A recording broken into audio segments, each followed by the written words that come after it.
Dahil ipinanganak na kayong muli, talikuran nyo na ang lahat ng uri ng kasamaan, pandaraya, pagkukunwari, pagkainggit, at lahat ng paninirang puri.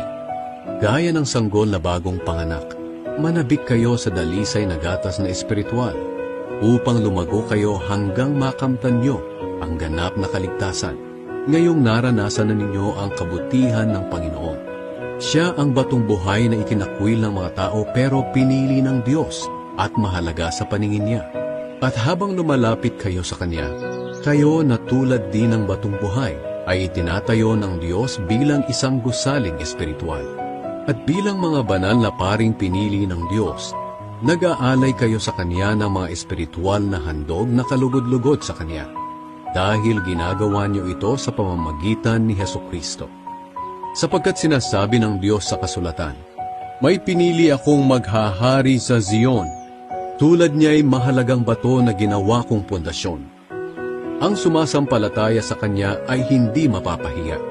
Kaya kayong sumasampalataya ay pararangalan ng Diyos.